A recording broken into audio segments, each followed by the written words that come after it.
Olá, pessoal. Eu sou a Ingrid, estudante de Engenharia Florestal, e hoje eu vim falar um pouquinho sobre o meu PIPIC, que leva como título Anatomia Comparada da Madeira de Coalha Parviflora de Áreas Queimadas e Não Queimadas do Cerrado Senso Estricto. A minha orientadora foi a Júlia Sonsim e eu tive como co-orientadora a Carissa e o Augusto. A espécie estudada foi a Coalha parviflora, pertencente à família Volquisiaceae e popularmente conhecida como pau-terrinha. Nós já sabemos que a sazonalidade climática, a deficiência nutricional dos solos e a ocorrência do fogo têm grande impacto na determinação da vegetação do cerrado. E ao longo dos anos, essas espécies evoluíram para resistir à passagem do fogo, desenvolvendo uma casca grossa e isolante e troncos e galhos tortuosos. Os polímeros da madeira, como celulose, lignina, entre outros, são diretamente afetados pelo fogo, e essas alterações anatômicas provocam feridas que podem afetar a qualidade da madeira e suas propriedades. Michalettes afirmou que a condutividade do xilema é reduzida quando há um aumento da temperatura acima de 60 graus Celsius, porque os vasos ficam mais suscetíveis à cavitação. Outros estudos mostram que árvores que sofreram com o fogo apresentaram alterações anatômicas diferentes em relação ao ambiente de controle, como vasos mais estreitos e menores, uma menor área de condução do xilema e maior quantidade de parênquima radial.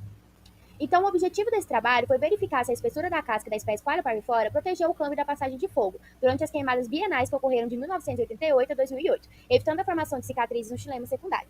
Também verificamos e comparamos possíveis alterações anatômicas que tenham ocorrido na madeira dos indivíduos da área controle e da área queimada, coletados em áreas de cerrado senso estricto no IBGE. Para o trabalho de campo, nós coletamos 6 amostras da madeira do tronco principal de Coalha parviflora na reserva ecológica do IBGE, sendo 3 em área de controle e 3 em área de fogo. As coletas foram feitas na altura do DAS, a 30 centímetros do solo. Nós também fizemos uma coleta não destrutiva utilizando o trado motorizado. E as aberturas que ficaram nas árvores foram fechadas com uma rolha e coberta por uma camada de cera de abelha, com o objetivo de impedir a entrada de agentes estilófobos. Para as análises macroscópicas, nós primeiramente lixamos as amostras em uma lixadeira de cinta, para que posteriormente elas fossem fotografadas no laboratório de produtos florestais. Já para as análises microscópicas, nós fizemos cortes no micrótomo para depois montar as lâminas histológicas no laboratório de anatomia vegetal. Também foi possível obter imagens utilizando um microscópio de luz com uma câmera acoplada associada a um microcomputador.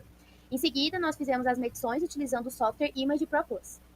Por fim, as análises estatísticas foram feitas utilizando os programas PEST e Excel, e nós rodamos o teste T de Student e a análise de componentes principais. Na macroscopia, só o indivíduo QP4 que foi possível observar uma marca de cicatriz, como mostrado na imagem. Dentre todas as medições macroscópicas, somente esse indivíduo apresentou a maior densidade de vasos por milímetros ao quadrado, mostrando um possível aumento na densidade de vasos após a passagem do fogo. Na tabela 1, é possível ver as análises estatísticas da macroscopia e nós percebemos uma maior densidade de vasos na área fogo, enquanto que na área controle a gente tem uma maior área do vaso, conforme já foi observado em literatura por estudos anteriores. Quanto às análises microscópicas, 8 das 11 medições realizadas foram estatisticamente significativas, comprovando que há uma diferença entre a anatomia da madeira dos indivíduos do fogo e dos indivíduos do controle. Também foi observado uma maior espessura média da casca dos indivíduos do tratamento fogo em relação ao tratamento controle.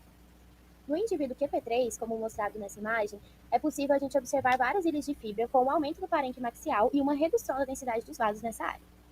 É possível que essa redução na quantidade de vasos tenha por objetivo diminuir o transporte de água, para poder evitar a cavitação. Bem como o aumento na espessura da parede das fibras pode ter ocorrido para reforçar a parede dos vasos contra o colapso.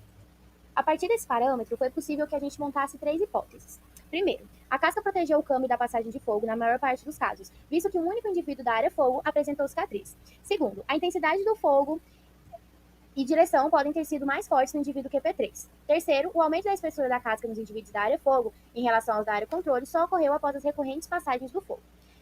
Entretanto, faz-se necessário mais estudos sobre essas ilhas de fibra para que a gente entenda melhor o comportamento delas. Já no PCA, é possível a gente observar que os indivíduos da área fogo ficaram separados dos indivíduos da área controle. O eixo 1 foi responsável por explicar 35,26% e o eixo 2 foi responsável por explicar 32,91%. Por fim, nós concluímos que a maior parte das características anatômicas da madeira apresentaram variações devido à passagem do fogo, mesmo que os indivíduos dessa área tenham apresentado cascas mais espessas quando comparados com os indivíduos da área não queimada. Os parâmetros mais afetados foram relacionados aos raios, sendo encontrado uma altura e largura maiores para os indivíduos do fogo quando comparados com os indivíduos da área controle. O contrário aconteceu para a frequência de raios. Apesar da cicatriz de fogo ter sido observada somente em indivíduos da área queimada, todos apresentaram características mais voltadas para a segurança quando comparados com os indivíduos da área queimada. E por fim, aqui tem as referências bibliográficas que eu usei para o meu trabalho. E é isso, pessoal. Muito obrigada.